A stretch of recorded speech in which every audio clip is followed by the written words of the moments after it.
move it. I like to move it, move it. I like to move it, move it. You like to move it. I like to move it, move it. I like If you haven't guessed, now we're going to be talking about the movers. You like to move it. I like to move it, move it. I like to move it, move it.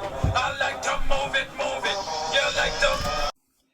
All right, so let's talk about the movers. One of the first movers I want to talk about are, you see all these sorts of fibers going across the cell.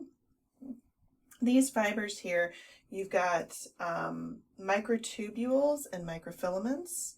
These make up the cytoskeleton of the cell. The cytoskeleton basically allows the cell to hold its shape, but what it also does is it's organized, radiating out from an area here, radiating out from an area here called the centrosome.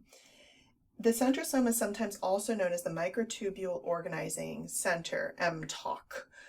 And basically what happens is this creates sort of like a highway that motor proteins can walk along and carry vesicles. So it's a nice way to move material from the different parts of the cell where it may be created to where it's needed.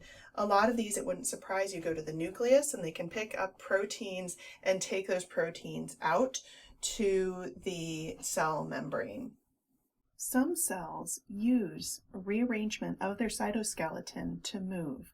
Basically, they put more cytoskeleton in front to stretch out forward, and then they're taking that away from their back, so it allows them to migrate. In addition to the cytoskeleton, we have the Golgi apparatus. And the Golgi apparatus is this green guy here. And what that Golgi apparatus is involved in is it sort of takes in things that the cell makes and it tags them so that they get sent to the proper location within the cell.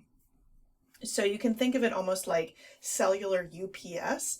Basically what it's doing is it's taking that lipid or that protein and it's putting a little tag on it so the motor protein knows, hey, this goes out to the cell membrane, or this goes to the nucleus, or this goes to the mitochondrion. Lastly, we have cilia or flagella. These are located on bacterial cells, although some of your cells do have cilia and they kind of wave them about to move things around. The important thing for bacteria to move around is the flagellum. It's this big long tail that they have, and it helps them to swim.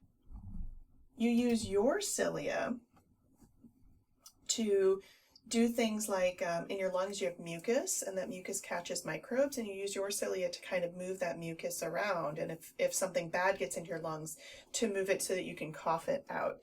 A lot of structures in your body are covered with cilia. Another example is in a woman's ovarian tubes. To move the egg to the uterus, there are cilia. So cilia are also involved in a locomotor function. Bacteria just happen to sort of double up on the move it action by having both cilia and flagella. Plant cells do not have cilia or flagella. And animal cells by default don't have cilia or flagella. So let's go back to our little chart that we've been making. And by the way, there is one of these in your book. It's table 4.1. So, again, we have animal cells, plant cells, and bacteria cells. And remember, bacteria are those prokaryotes. Okay.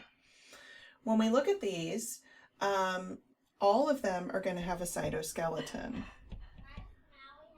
It's named skeleton for a reason, right? It gives the cells a shape, and it's also involved in transporting materials around the cells because the little motor proteins can walk along it while carrying vesicles of stuff.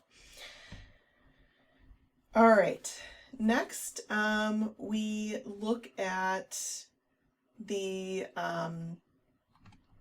look at the centrosome, and the centrosome is interesting. That is an animal thing. It is not in plants. It is not in bacteria. When we go further and we go to the golgi, that is a membrane-bound organelle. Remember, we do not have membrane-bound organelles in our bacterial or prokaryotic cells. Animal cells, some of them do have flagella. This is not a default state for animal cells by any means. An example of a cell that would have a flagellum would be sperm. Bacteria cells, some of them have flagella. This helps them to move around. Plant cells, the only ones that have flagella are plant sperm cells. So we're going to just go ahead and say plant cells do not have flagella, at least not by any sort of default state. When you look at cilia, what you'll see is that, again, some animal cells have cilia, no plant cells have cilia, and some bacteria have cilia. Again, in bacteria, this helps with motility. In animal cells, it's also motility. We talked about the cells in the lungs that are moving around mucus. You also have little cilia in your ears that help you to hear things. So we do have them, and by no means are we the only animal. So there are certainly other examples of animals that do have them. Let's go ahead and highlight the differences between these different categories. So everybody's got a cytoskeleton. The centrosome, plants and bacteria, do not have it. Bacteria do not have a Golgi because that would be a membrane-bound organelle. They don't do that. When we look at flagella and cilia, plants don't have them. I would actually say the majority of animals don't have them either, which is why it's in a default state. Bacteria typically will have flagella or cilia to help them move around. Here I'm kind of using what your book says in that table, just because that's the material you have, so that's what makes sense to sort of test you on.